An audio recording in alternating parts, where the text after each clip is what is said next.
لله وكفى الصلاة والسلام على عباده الذين اصطفى أما بعد فأعوذ بالله من الشيطان الرجيم بسم الله الرحمن الرحيم قال الله تبارك وتعالى في القرآن المجيد إنما الحياة الدنيا لهو ولعب صدق الله مولانا العظيم إن الله وملائكته يصلون على النبي يا أيها الذين آمنوا صلوا عليه وسلموا تسليما اللهم صل على سيدنا محمد وآله وعترته بعدد كل معلوم لك اللهم صل وسلم وبارك على سيدنا محمد الفاتح لما أغلق والخاتم لما سبق ناصر الحق بالحق والهادي إلى صراط الله المستقيم وعلى آله حق قدره ومقداره العظيم. محترم سامعین کرام، آپ کے سامنے قرآن مجید فرقان حمید کی ایک آیات کریمہ کی تلاوت فرمائی۔ اس آیات کریمہ کا جو تعلق ہے جس موضوع اور جس ٹاپک کے ساتھ، وہ ہے دنیاوی زندگی اور عیش پرستی۔ یاد رکھے، اس بات سے ہر انسان بخوبی واقف ہے کہ اللہ جل جلالہ نے اس انسانیت کو، جن اور انس کو جس مقصد کے لیے پیدا کیا ہے وہ اللہ کی عبادت ہے۔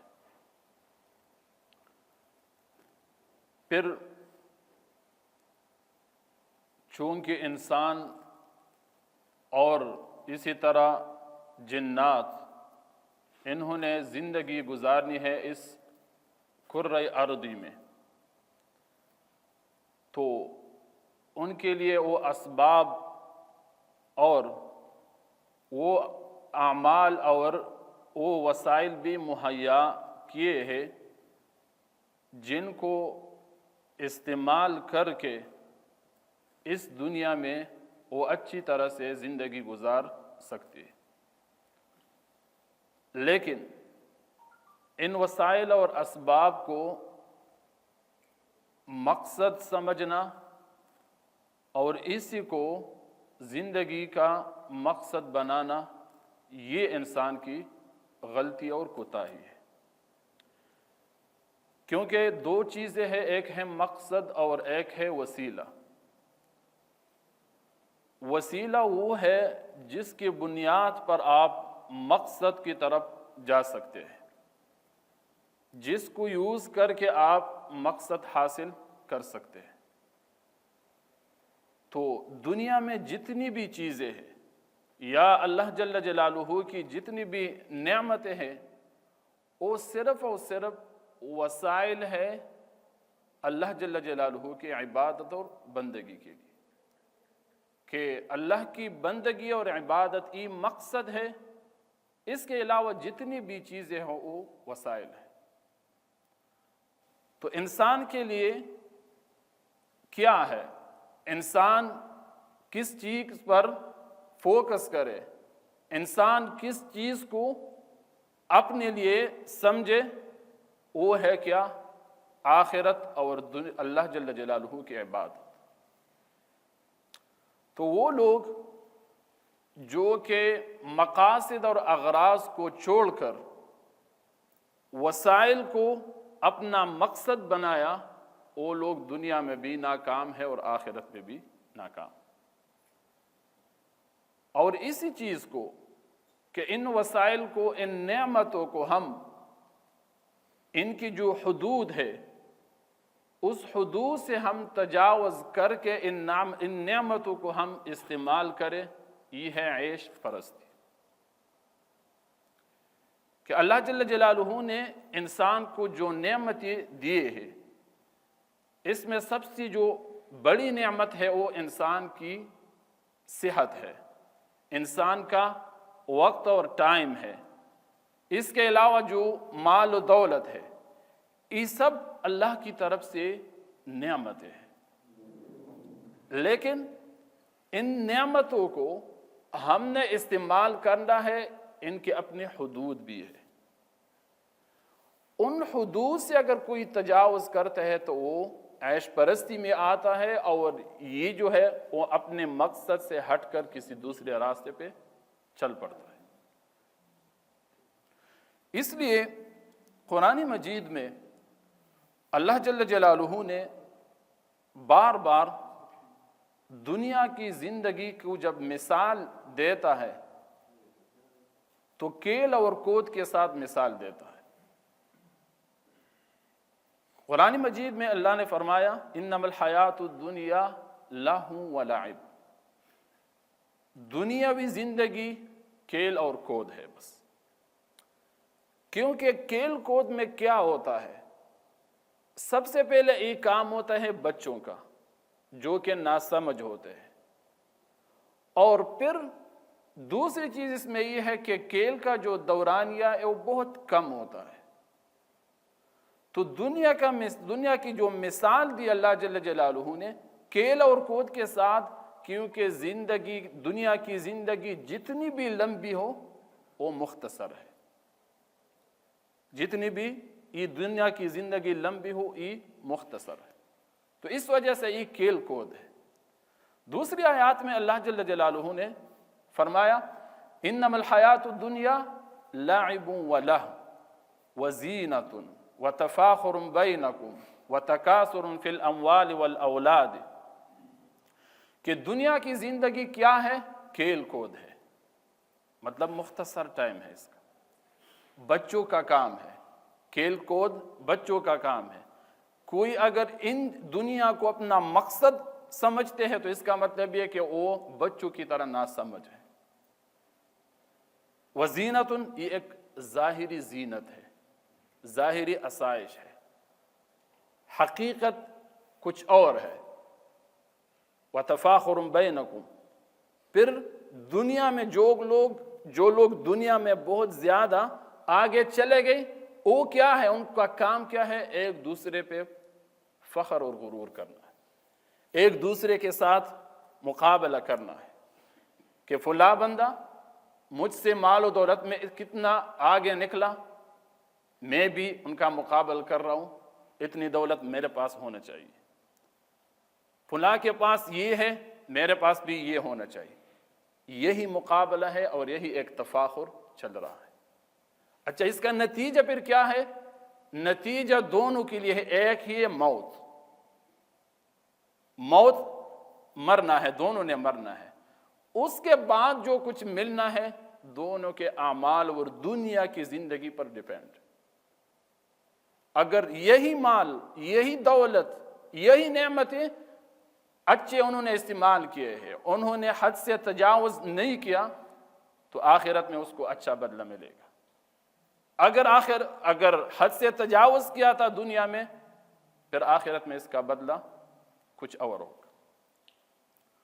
تو یہی وجہ ہے کہ قرآن مجید جب پچھلی امتوں کا ذکر کرتا ہے، بعض آیات میں عیش پرستی کا ان کا ذکر کرتا ہے کہ وہ لوگ دنیا کے مال اور آسائش میں اتنے ڈوبے ہوئے تھے کہ انہوں نے اللہ جل جلالہ کی ذات کو بھی بھول گیا، وہ ایمان نہ لے آئے،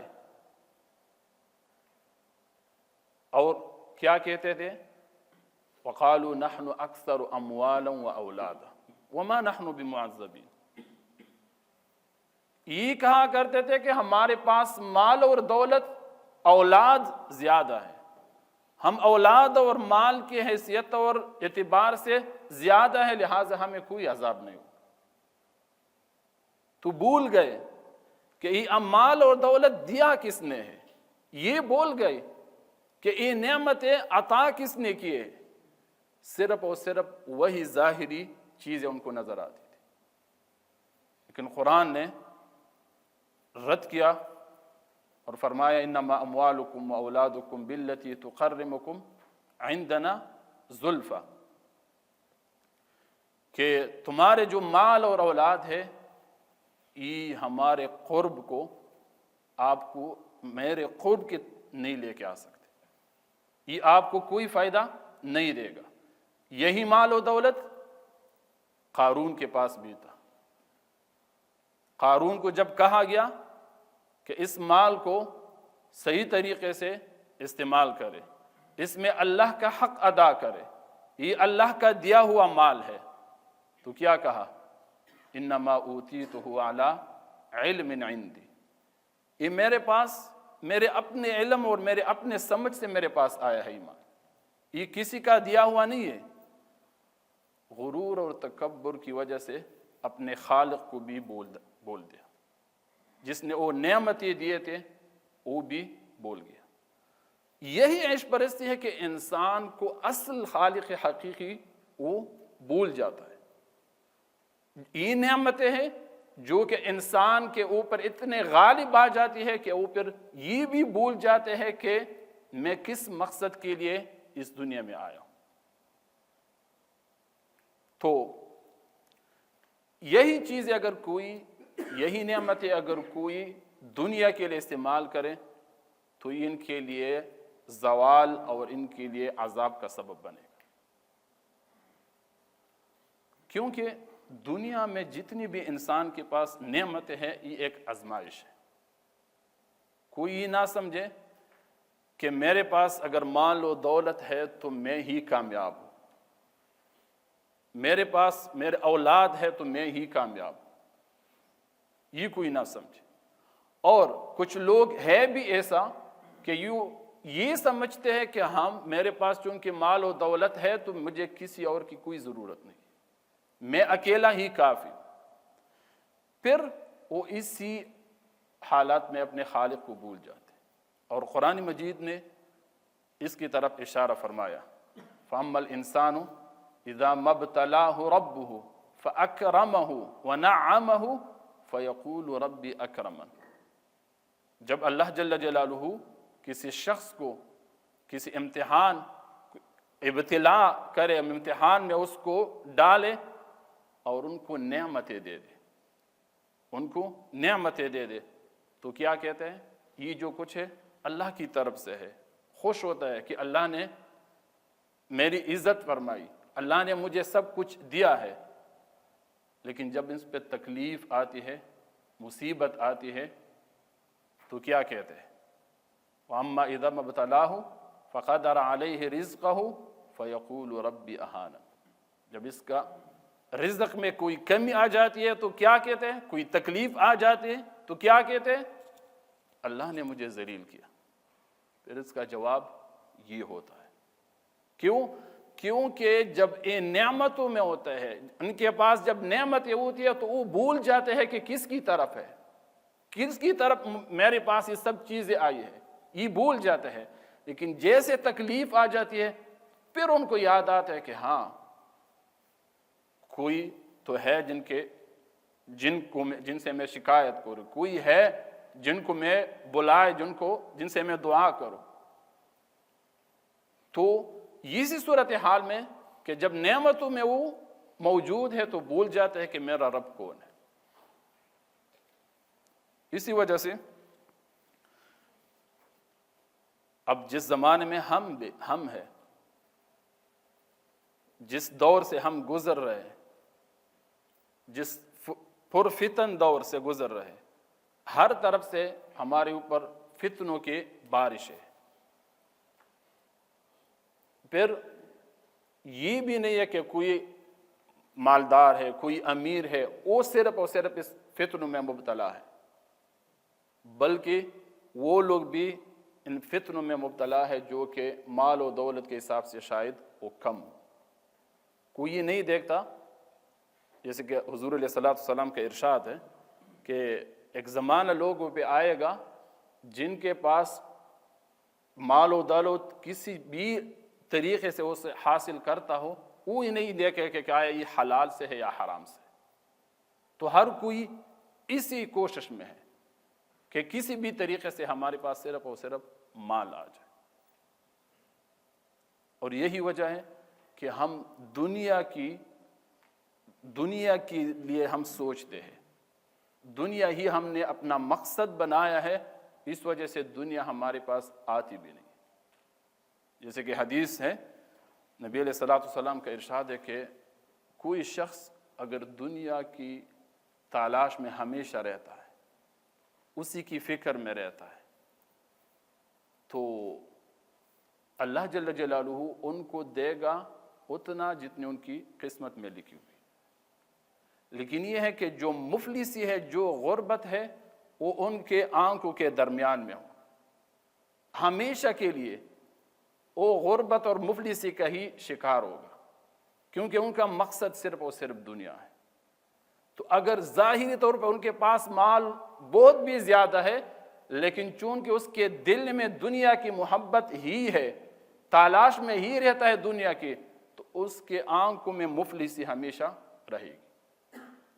لیکن وہ بندہ جن کا مقصد صرف اور صرف آخرت، اس بندہ کا کیا حال ہے؟ حضور علیہ السلام نے ارشاد فرمایا کہ ان کے سارے کام ٹھیک ہوں گے، درست ہوں گے. اللہ جل جلالہ ان کو رزق دے گا، اور دنیا ان کے پاس جھک کر دنیا ان کے پاس آ جائے، کیونکہ ان کا مقصد دنیا نہیں ہے. اس دنیا میں آیا ہے صرف اور صرف اس کے لیے کہ چونکہ یہ ہے تیاری کی جگہ، یہاں پہ ہم نے تیاری کرنا ہے، اور اس کا جو رزلٹ دینا ہے وہ ہم نے آخرت میں دینا. تو اس وجہ سے عیش جو دنیا کی آسائش ہے، دنیا کی جو عیش و عشرت ہے، یہ صرف اور صرف ظاہری ہے. اور یہی وجہ ہے کہ قرآن میں اللہ جل جلالہ مثال جب دیتا ہے تو کھیل اور کود کے ساتھ دیتا ہے. پھر علاج کیا ہے؟ مختصر علاج کیا ہے کہ دنیا کی محبت دل سے نکل جائے. علاج سب سے پہلا جو علاج ہے وہ یہ کہ راحت پسندی سے بندہ اجتناب کرے. ہر چیز میں اپنے لیے صرف اور صرف راحت ڈھونڈتے ہو، اس سے بندہ اجتناب کرے. حضور علیہ السلام خود دعا کیا کرتے تھے کہ اللہم انی اعوذ بک من العجز والکسل والجبن والحرم. پناہ مانگتے تھے کہ اے خدا میں پناہ مانگتا ہوں سستی سے، عجز سے، کہ میں اتنا عاجز ہوں کہ قوت کے باوجود میں عاجز ہوں، کوئی کام نہ کرتا. سستی سے کہ ہمیشہ کوشش یہی تھی کہ کوئی لائے، ہمیشہ یہ کہ کچھ تیار مل جائے، کوئی کام نہ کرے، کوئی محنت کوئی کوشش نہ کرے. سستی سے پناہ مانگتے، اور حد سے زیادہ بڑھاپے سے بھی پناہ مانگتے. یہی وجہ ہے کہ دنیا ہمارے اوپر غالب آ جاتی ہے، کہ ہم راحت کا اور راحت پسندی کا شکار ہو جاتے ہیں. حضور علیہ السلام کی زندگی آپ دیکھیں کیا کرتے تھے. اتنی مشغولیت کے باوجود گھر میں تشریف لاتے تھے، اپنے بیوی کے ساتھ کام کاج میں لگ جاتے تھے. اسی طرح دوسری جو چیز ہے، ہمیشہ اپنے سے نیچے لوگوں کو دیکھ لے. یہ کہ دنیا کے معاملات میں ہمیشہ اپنے سے نیچے لوگوں کو دیکھ لے. یہ نہ دیکھے کہ فلاں کے پاس کتنی چیزیں ہے، فلاں کے پاس گاڑی ہے، محل ہے، پتہ نہیں کیا ہے، یہ نہ دیکھے، بلکہ یہ دیکھے کہ آپ سے جو کمتر ہے مال و دولت میں، آپ سے کمتر ہے صحت کے اعتبار سے، ان کے دیکھو اور اپنی ذات کی طرف دیکھو کہ اللہ کی کتنی نعمت ہے آپ کے اوپر. پھر یہ دنیا کی محبت نہیں رہے گی. اور آخر میں ایک چیز کہ دنیا کی محبت کا معاملہ ہے، اس کا یہ مقصد نہیں ہے کہ ہم دنیا کو چھوڑ جائیں، بس گھروں میں بیٹھے اور اللہ سے دعا کیا کرے کہ اللہ ہمیں رزق بھی دے دے، سب کچھ دے دے، میں نے گھر سے نکلنا نہیں ہے. یہ بھی غلط ہے. اپنے دنیا کی محنت بھی ضروری ہے، کیونکہ یہ دنیا جو اللہ جل جلالہ نے ہمیں پیدا کیا، اس میں اسی کا ہم سے یہ بھی طلب کیا ہے کہ اس کو آباد کرنا ہے۔ والذی انشأکم من الارض واستعمرکم فیہا، اللہ نے اس زمین میں تمہیں پیدا کیا، واستعمرکم فیہا، اور اس کی عمارت کا بھی طلب کیا کہ اس کو آباد کرنا ہے۔ تو آباد کرنا یہ بھی انسانوں کا کام ہے، لیکن اس کی محبت کو دل میں رکھنا یہ غلطی ہے۔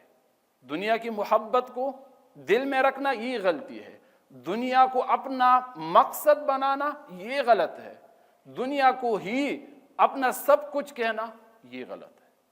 لہٰذا آپ اپنے حلال رزق، حلال کمائی، یہ آپ پر فرض ہے، آپ نے کرنا ہے، لیکن حدود سے تجاوز کرنا یہ کیا ہے؟ یہ غلط ہے۔ اللہ جل جلالہ سے دعا ہے کہ ہم سب کو ان باتوں پر عمل کرنے کی توفیق عطا فرمائے۔